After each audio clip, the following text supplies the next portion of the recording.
哦，但是起步第一个路口就走错路了，也不能说走错嘛，但是他中红灯了，哇，刹得很急，走啊，哇，你看这个场景厉不厉害，高不高难度？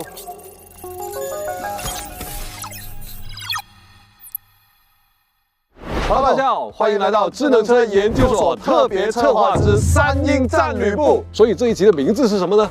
一直在模仿，那何时能超越了？对，说的就是你了。小鹏一直都是特斯拉的一个忠实追随者，从技术路线啊到他的很多的布局啊，包括行为啊，都在学特斯拉。俺也一样。所以今天呢，就直接开着小鹏，还是带 Max 的，还用激光雷达了，看看能不能挑战特斯拉。因为这台车呢，我是车主，我对它的脾气非常了解。最近刚更新了一个新版本之后呢，性能跃升了，所以我就觉得这台车一定要交给志豪开一下，你感受一下。我也顺便验证一下这个跃升啊有没有吹过了。我觉得是可以超越它的，信不信？行，今天的路线呢还是常规的老套路哈，中山立交啦，然后天河啦，然后呢私有马路啦，东山口啊，就看看复杂的广州路况，这个广州本地人走得好不好，再看看这个老美能不能挑战成功啊。顺便提醒一下，我们之前已经有2集了3英战吕布啊，大家如果想知道啊特斯拉跟华为之间的对比啊，还有特斯拉跟小米之间的对比是怎样的呢？可以回放一下。 那记得关注智能车研究所了，每一次做选题都是花大价格、大力气把车抢回来的。我们呢也准备了丰厚的礼品给到大家，所以记得关注我们的频道，转发置顶动态，参与进来吧。谢谢大家，来开始测试。好，这一集呢还是 Alex 开 FSD 哈，我体验小鹏。现在是5点半了，所以呢，首先天黑了，第二个呢是进入晚高峰了，我们还要进到市区里面，所以待会儿的路线呢是真的很有挑战的，我都心里没底，所以不管那么多了，先开始吧。Go go go！ 好，走了。哦，哎，起步还蛮快的哦。 X9被甩在后面了，行吧，正式启动了，我们也激活了这个 NGP 的画面。哇，你看我这个 SR， 还有实时的天气跟环境的渲染。特意挑了这台车，我就哎，你干嘛呢？哦，咦，他去哪里？但是哦，不是直走的吗？他一起步就走错路了。就能让2个人刹那之间，命运都改变。好，回到演播室了哈，讲一下为什么回来。因为特斯拉，我在对讲机说，我第一个路口你就拐错了，那还有什么对比的意义呢？对，所以往后呢，我又看不到志豪的X9，志豪又看不到我的 Model Y，我们俩都不知道对方发生什么事情。关键是路线又不一样，然后对讲机又失联了啊！提前宣布一下，这一趟肯定是 X9先回到来，是获胜了的。所以小鹏作为徒弟来说，哇，这青出于蓝胜于蓝。但是前2期大家也看过了，所以这一次以这样的方式给大家看一下 Model Y 的 FSD 在走这段路的真实的表现是怎么样，我们逐帧去分析，然后我再凭我的记忆啊，当时 X9 的表现是怎么样，就有个云对比，但是画面呢也可以切回去，你们可以更直观的了解一下这段路2台车的一个表现。所以话不多说，哎，缩小我们的人头，开始测试画面。其实当时是你在我前面还是在我后面的X9？我印象中我是在你后面，每次都说让我们自主车去追你们的特斯拉。起步你在我后面了，但是对，但你走错路之后呢？之后我就开始开对讲机了嘛，然后我在医院那里问你，我说那个路口你是怎么挑路的？好像除了那块之后，我从东山口开始就跟你失联了。对，所以这一块是应该咱们还在22道哦，难怪你慢那么多了，你遇到一个红绿灯，长红灯，你那条路线的红灯没那么长。那点赞哦，这一次的红灯他没闯。这个违章先锋这一次终于在中国守了一次法了哈。其实它不是每个红灯都闯的，但这个概率很高。在红灯比较清晰又没有人干预的时候，它还行。或者说在红灯手停之后，旁边没有车闯红灯，他也能停。他就是有时候会跟着其他社会车辆，看到人家闯，他觉得这个红灯不重要，啪，我就跟着走了。是啊，我试过2次，所以很恐怖，马上我就一脚给他摁停了。然后这里又遇到一个红灯了，所以就2个红灯。是啊，但整个过程中车控还行啊，大家可以看到，你看舒适刹停啊。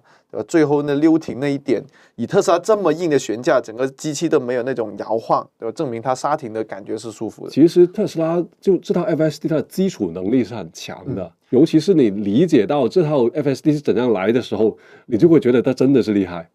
所以我们经常形容说，这是一个美国开了很多年有驾驶经验的司机，但来到中国不懂中国的交通法跟当地的一些规则，对，然后就是突然被人推上马路的那种感觉。所以他是会开车，但是好像很容易违章，就是这么一个逻辑。但是基础的开车控制车的能力是很强的。感觉二沙这边没有什么对，我难点，们就可以我们快进一点。哦。那首先是在中医院前面的那个路口，它也是没有选择外面快的路线的。我觉得这个是跟导航有关，就是导航地图它没有给到一个适合的建议。哦，那对，这块你看这里它也是进去了出租车的那个车道的，往回倒一点，确实。对啊，就如果说你看，包括车道这边它也是没有给到一个建议的。所以它就是很纯视觉端到端，那导航只是给个指引，大概是这个方向去走具体只有哪个车道其实随你便的，或者是根据现场环境他自己决定的。包括我一开始走错的那个路口，其实那个路口是走错的，导航是引导我直走的，但是他到了那边突然就决定左拐了。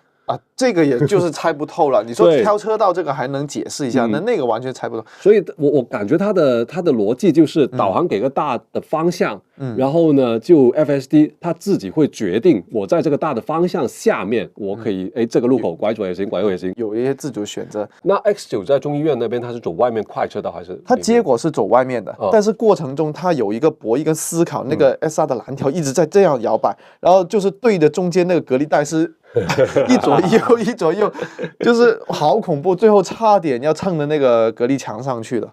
可能他是没有预料到马路中间会有隔离带，所以在处理这个情况。所以我就体验出两个差距，就特斯拉就算是走错路，它也是果断丝滑的开进去。我错就错了，我就走了。对，你作为乘客来说是没什么次跳的，就作为司机就说又走错了。但是小鹏那个虽然是走对，但整个过程就很惊险，很多动作。对啊，这一点是要优化的。对，其实包括我们之前也是，就如果我不看导航的话，我是不知道他走错的，因为他很笃定的，很笃定，对啊，很丝滑，旋一下就过去了。如果我不看导航，我不赶时间的话，我就管他就走错吧，这自己走嘛，半个小时之后总能到的。但 FSD 以后在美国要做自动驾驶出租车的话，到时候计费你就不是这样算的，打跟丢哦，师傅，可能乘客也不知道嘞。行，然后这段堵车快进吧，这段就没什么了，一直在堵车了。其实我们这一段的时间刚好就是晚高峰，就是网友所说的想看晚高峰，讲真晚高峰反而不好看，各种堵，各种停定，等红绿灯，对吧？反而是没什么看点。对，你看像这种堵车其实难度不大的，对啊，因为它没有什么博弈，而且车道线这么清晰，它肯定是沿车道线走的。对，我们现在广州很多司机啊，就除非那种就很窄的路会抢到，否则像这种比较好一点的划线清晰的，然后大家都很老实的。然后他也很乖，走了一直走最右侧，所以也没有去右二这个潮汐车道，对，左边是潮汐车道，对，就避过了一个难点跟考点。其实 FSD 应该是不能判断的。因为毕竟它的之前的训练数据没有很专门挑我们国内的这些数据，或者纯视觉，它是不是看不看得懂中文字加理解，这个也是个问题。潮汐车道有些中文字写的嘛，这个往后肯定要加点训练的了，是，就看特斯拉它愿不愿意在这方面投入，专门为中国做点训练。那你看东湖这边挺多临停的占车道的嘛，它的绕行就很丝滑。小鹏那边偶尔还是有点 SR 那些抖动啊、犹豫的。我发现 FSD 它对于就两轮车的绕行是比较果断的，但行人的话呢，它就很谨慎了。这点上面其实X9好像也差不多，还是会好一点的。可能在后面可以看一下。对，现在这一段行人其实不多。对，有一段路是有很多行人，而且路很窄的。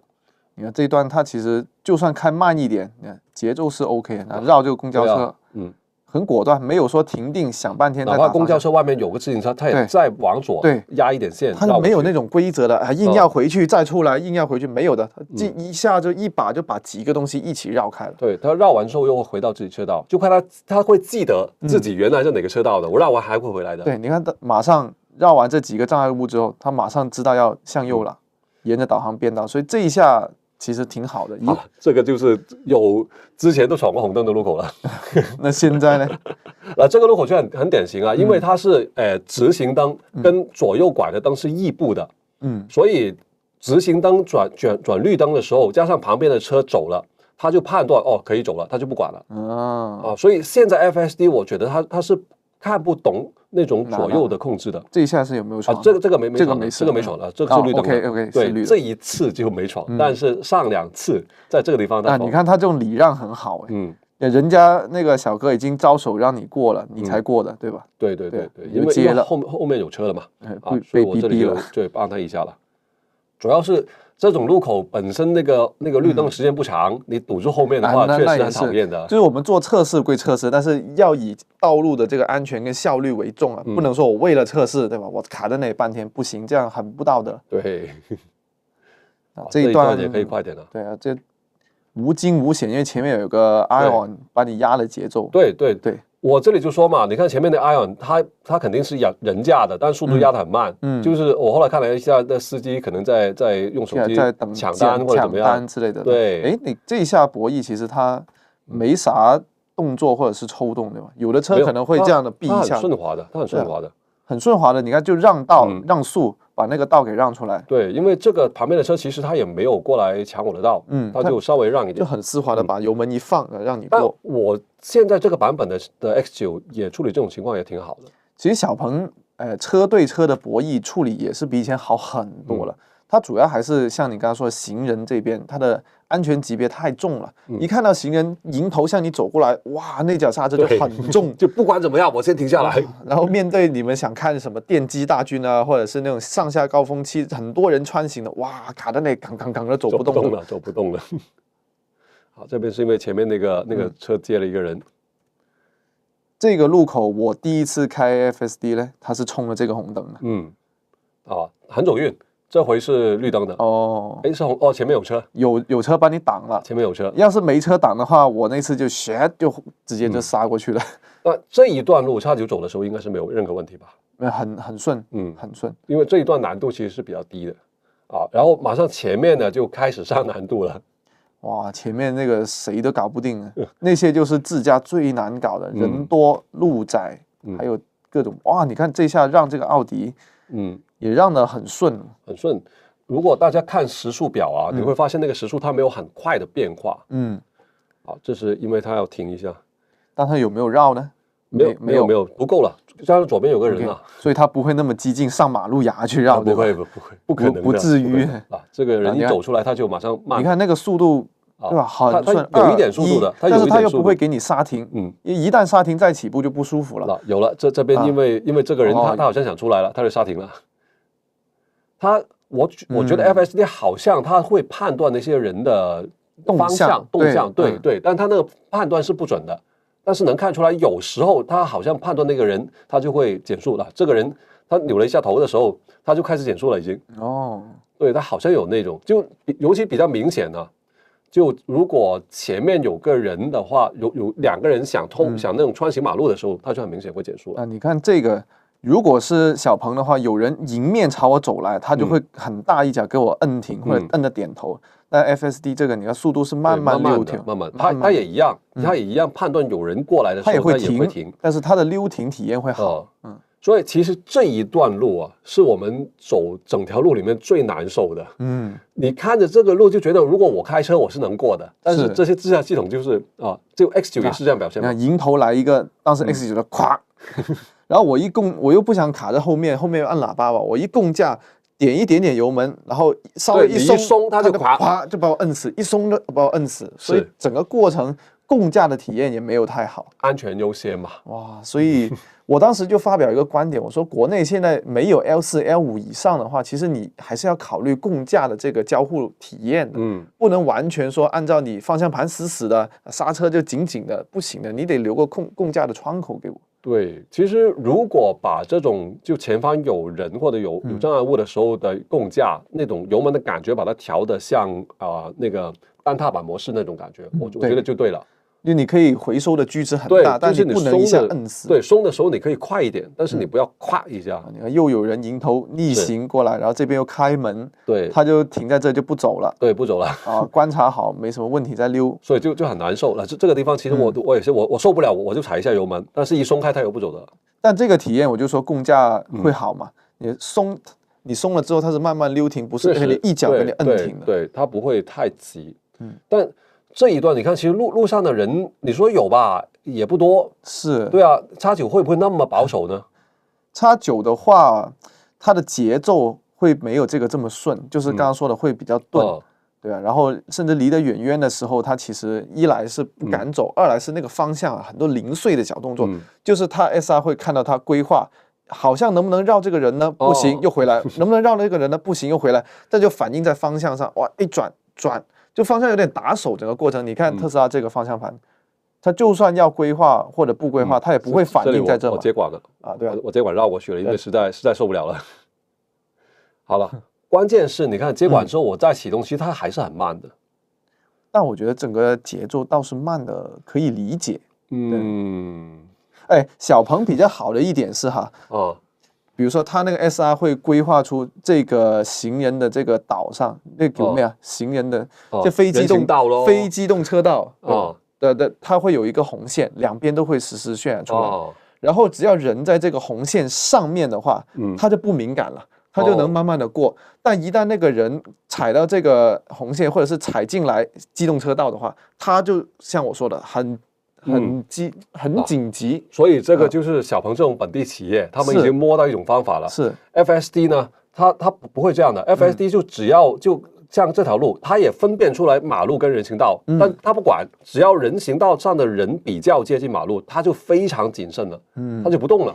像这个红绿灯啊，不像这个斑马线这块，当时有2个学生，不知道是不是这里，就冲出来的，马上小鹏就摁得很死了。然后这一块我当时人流量比你还大，所以我直接是人架开过去，因为机器我觉得共架都开不过去的。我后来也是人架过去。完全共架怎么共，它那个方向都是不想扭过去的。就你卡在这里的话，可能要卡个很久很久。对啊，而且高峰期我们卡在这么一个十字路口，真的很不好。但是这种情况啊，你想象一下，如果这些人全部换成2轮车的话，特斯拉 FSD 它就会慢慢过去了，它就会拱着过去了。所以它就是有一个优先级，它人的优先级明显是高的。2轮车会低一点。你看那个蓝线没了，这段就是你开过去的。对，是我开的，我受不了了，已经受不了了。哎呀，你看，而且我着急啊，准备打方向，这边也有人穿行，所以你说自驾怎么搞定这样的场景呢？对吧？这条路很奇怪的，这条路 FSD 也是有启动不了的，它会启动不了这条路。这启动了，已经在施法了是吧？但它不动啊，你看它就是不动啊。X9在这里会不会这样？X9倒会像我说的，它有一个想过的一个动作意图给你，就方向盘不断的扭，规划，走一走卡，包括我也有共驾油门给他们。你看这里真的一点都不动的，就你没有知道我现在踩油门它动了，就刚才踩油门之前它不动的。我就怀疑，因为这条道你看右手边是有些临停的车。它这些车是压了这个分界线的，明白。所以就我的车其实是要压一点点左边分界线，但这个分界线它可能判断不了是人行道还是怎么样，它就不够灵活。小鹏也有类似的一个逻辑在，就是他很想走在车道内，他不想压这个实线，对。但是走车道内的话，他的车身太宽，又被临停的车挡了，所以就很纠结，整个过程很拧巴，就他又想回去，但是回去又会撞，又回来又压线了，又想回去，这整个过程是在那挣扎的，所以这个也是一个问题。刚才前面没有人的时候，它还是那条蓝线会出来的。现在有几个人，它就不动了。应该是这个电瓶车它入侵了你的行车轨迹，因为你要这样向右拐一点嘛。这里其实你看我的轨迹上面是没有人的，但左边有人有人，它就压得非常非常慢了。只要靠近那个人，它就不动了。然后你有共驾给油门，对吧？对，慢慢的、缓缓的。这一段路都不知道，就我。介入了，后来想想不如再让他试一下吧。然后启动了又不行啊，算了，我来吧。然后又不行了，再让他试一下。对，这一段呢我就不断的纠结。这个差不多，就是刚刚说的那些方向的那些细节。但我就说这个很好的一点是，它方向盘没有那么多零碎的动作。那倒是真的。对啊。那小鹏那个就是，哎呀，一直告诉你我有在想办法，我有在想办法。好吧，这一段快进过去吧。不是你都受不了，对吧？对，这一段其实当时就是这样做法。我也是我开的那完全不想过小鹏。难怪你比我快那么多。就是这一段，刚刚这个学校这里，我当时也是卡了一堆车，然后他就停在了这个正方形这里。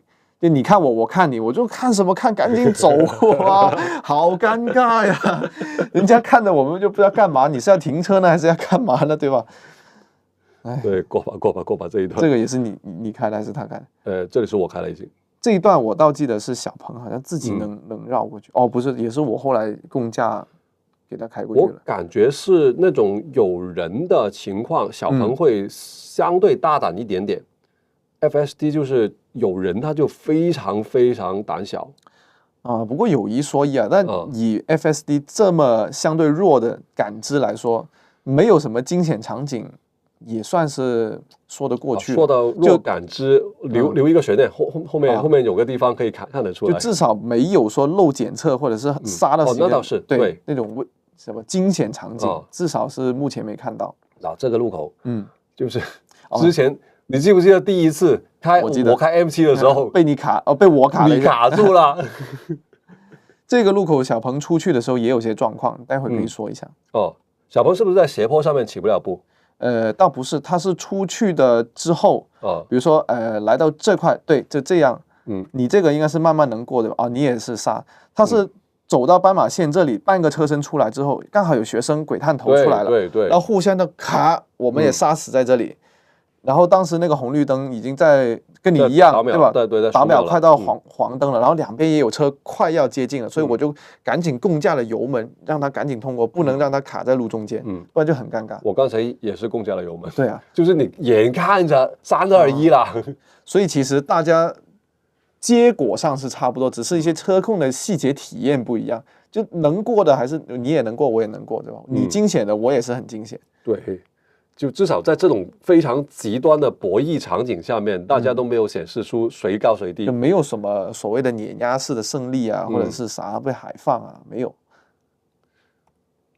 好，这一段其实可以快过了。机飞混行，对，机飞混行了，这一段就谨慎一点哦，也这下刹车也挺好的。对他这个预判的很好的，你看这个速度，哇，对他预判很好，而且就是他保持了很远距离，足够距离。这一下明显看到他刹车已经刹到大力到点头了，已经，是中了他了。对，因为他是把它当成了鬼探头了，紧急情况嘛，那这个急刹是对的。当然，如果是人的话，这个就不会那么，因为人会有个更提前看到一个提前量，主要是松油门。人的话，我判断那个爸爸他是不会到马路上来的，但是系统他就不管，他看到你左边有个人冲出来，他就当你马上要出来鬼探头了。也是一个防御性。对，就是作为系统的防御性，这个也是可以理解。好，这边倒没有什么了。其实到了正常道路 ，FSD 是没有什么问题的。多车道划线清晰的路，是确实就是它的强项了。对，你为什么共驾了一把的？我看看，我不大记得这是什么状况。你看，还实线，可能是想压实线。对，是在这个实线还在实线里面的，还在实线里面，他就想打出去了。还是那个问题，老大难问题，还是那个问题。一个美国司机不守咱们中国当地的这个交规。然后X9你通过这条路的时候，车流有没有那么大？差不多。然后当时他有没有做出一些比较让你觉得惊讶的动作？当时啊，我印象这一段车控来说是没有太大的一个感觉，其实没感觉就是一个好的结果，因为越多体感的话，证明它的状况或者是让你不舒适的东西是越多的。对，它主要的一点有印象很深，就是刚刚说停定之前那种想扭又不扭的那种小动作，其他是没啥的。其实车控啊、行车啊 ，X9是做得很好的。但是我平常开 X9啊，如果像在这种就车速还行，然后车流很大的情况下，它会做出一些就这个版本，它会做出一个很敏捷的变道抢道的动作。因为为了会出会入是吗？一个是会出会入，另外一个呢是可能他发现左边有一个空隙，然后他马上就会给油去插进那个空隙，给油插过去，然后再刹车，就很老司机，果断，很老辣的。是，看来当地小鹏我们喂的数据都是这样的开法。昨天啊，我们结束了这一段测试之后啊，在广州大道有一个地方，就是我的左边的隔开第二个车道有个空隙，它是一路加着速，贴着前车的车屁股，连切2条线过去，哇，那个动作行云流水道啊，可惜没有拍下来。这边就是导航的问题了。就是你看我的右手边的辅道是很顺畅的，而且我们这里其实应该走辅道，因为我要走桥底吧，但是他就走到主道，在那堵了。哦，我们是全程在走辅道，所以我们是没错的。就聪明了。X9 那边是完全没啥状况，一直在辅道。就聪明了，这里是应该提早进辅道的。其实不管他能不能判断辅道更快啊，但是至少你按导航路线来说，对，按导航路线你提前个200米就应该进辅道的了。这里你可以猜一下他什么时候进去。我到这个地方我都以为他待会儿是不是要走上面那一层了。好像是在前面变道。对啊，看一下。我就想堵到呀，这个路口有没有过呢？这个路口前面就是都还没过，都还没过。这里想过，你看方向开始了。是啊，哦，在这下过来啊，这是最后一个路口了，他就终于肯出来了。可能他觉得主道走到底，最后再变道进辅道，可能效率是高一点的。哎呀，我以为他那么聪明啊，因为走上面那层是没那么堵车的嘛。是，对啊，但是上面那层就不能经过我们途经点了。我以为如果走上面就等于走错路了。也是，对啊，你要设底下的途经点，你走上面就等于走错路了。但是我就以为他是不是耍点小聪明啊？我们这回就走上面了，这途经点就插过就算了。结果不是，还是走下面啊。这个环岛当时我走的难受的呀。是，这里也是，这里它也是很难受的。但你可以看一下它待会儿的一些跟电机的博弈，你看跟X9有没有区别啊？现在是红灯。现在是红灯，这个红灯太久了，好久的这个红灯，来动了。你们要的晚高峰有什么好看的？真的就是看我们等红绿灯，是看折磨我们是吧？好吧，看博弈了，精彩的来了。现在还是车为主的但是你能看到它已经慢了，它的蠕行跟车还是 OK。不行了，被挡住了，被电机挡了。不爱走了。你忍不了了，我忍不了了。你一个移动路障卡在一个路口半天不走是什么意思？后面的车应该在骂了。这里重新激活了，激活了。因为这里屏幕太亮了，就外面太暗了。所以其实这个桥洞啊，现在画面看可能还是比较亮的，实际上当时是很暗的了。所以它的这个桥洞其实光靠它那些视觉系统对外面的距离判断是啊，难度是高了很多。桥洞内对这些电机的感知，对吧？避让速，OK 啦。你看这个一超过去，你看这个共享单车一过来，你就减慢速度了。我记得它这里出去的动作还是可以的，看一下，看看我有没有记错。但是所有自驾都是这样，以让为主，让的差不多再慢慢走，慢慢挪，它就会慢慢拱。它就一点一点的拱过去了。这个车过去之后，它就拱过去了。这样蛇形回来的，它就拱过去了。可以哦。但是呢，马上这里走错路了，他想进去了。因为途经点对吧？不是，这里进去就12人民医院那边了，不是途经点了。我记得我开那趟好像也是，是吧？嘣一下，突然间想进去，所以我就赶紧删途经点，然后让他重新规划。途经点在前面，如果刚才那个路口右拐就到不了途经点的，它就是这个路线选择就有问题。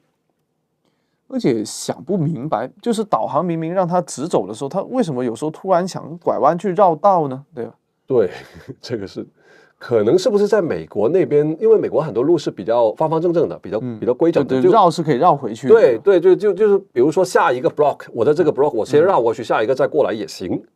所以典型的就美国司机不懂中国路。你看，我很怕这种场景，就是刹出来之后。黄灯，你还在那慢慢挪，甚至不走，就很社死。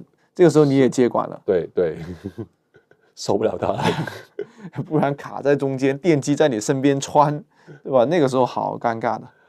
这种就是我说的，就是你一个自驾系统，它即使能用，也没什么用的。哇，大家想想这个责任，虽然能用，但是也没什么用。对啊，它能走，但是有什么意义呢？这种能走，所以。能开跟好开真的是两码事，这种极端情况就不能指望它那个好开，因为这种情况是什么呢？就是路突然收窄，从几个方向有车过来，所以大家必须要抢道的，非常强的博弈，就跟我们前面那些一条大直道五个三四个车道，大家排着队走那种情况完全不一样了。所以至今我们各种评测都是如实的反映，告诉你他在这种状况他的表现是怎么样。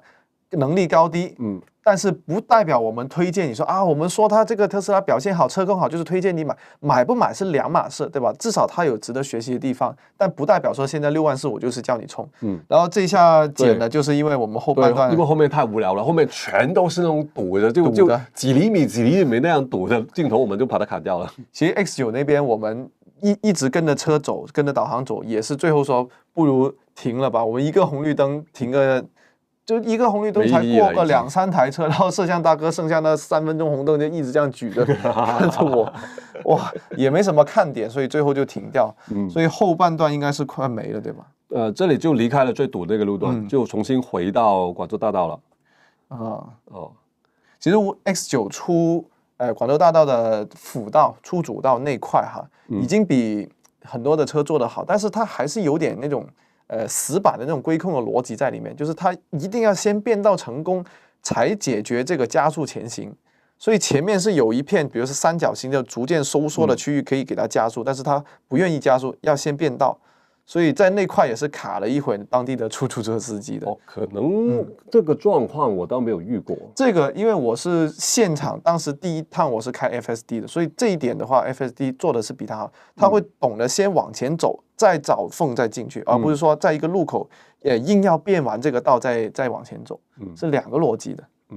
你看现在堵完车之后就很开心了，心情舒畅，心情舒畅了。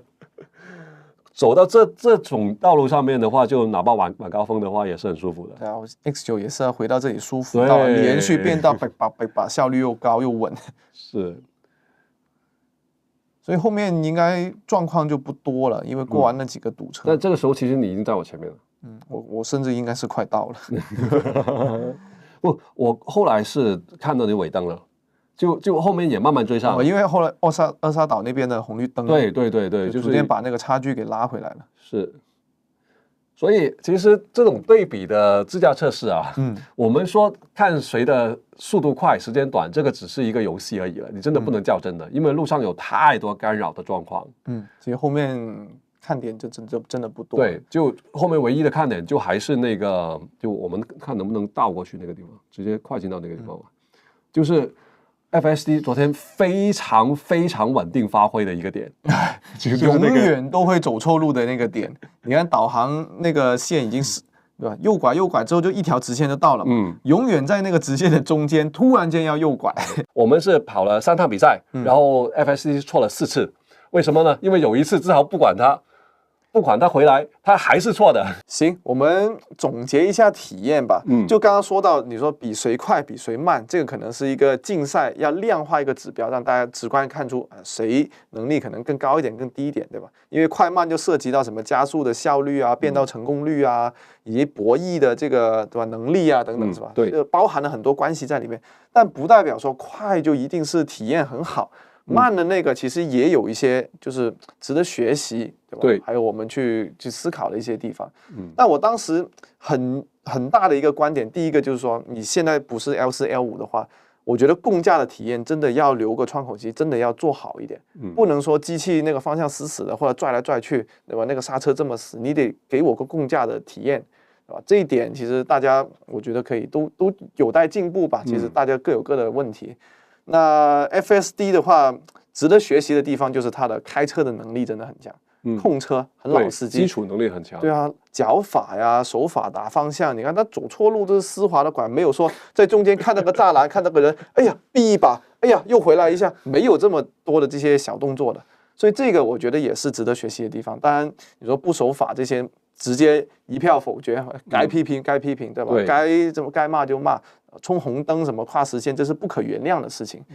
所以自驾卷了那么久，大家看一下，无论是祖师爷付费64000的，还是说卷到10来万出头的，其实小鹏你看 AI 鹰眼不到20万了嘛，对，大家差距没有想象中的这么大，没有那么大的鸿沟了。至于你说现阶段值不值得买呢？在我看来哈，如果你从能用完全能交给他的情况来说，其实大部分的城区都没有完全做到让你完全脱手的。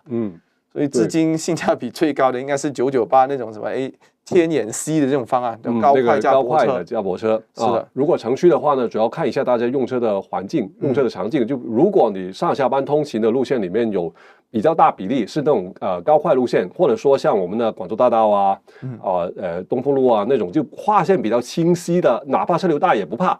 这种路其实自驾是能用的，但是如果是钻桥底，像我们刚才那种，对啊，完全没法用。那我想说的是，就是现阶段城区，我觉得中国品牌更多做的是一个平权跟普及，它大部分都没有说让你再付费的，甚至都给你标配了。对，那这个时候你在这个基础上，你觉得想用、想体验买个车，它送你软件玩玩无妨。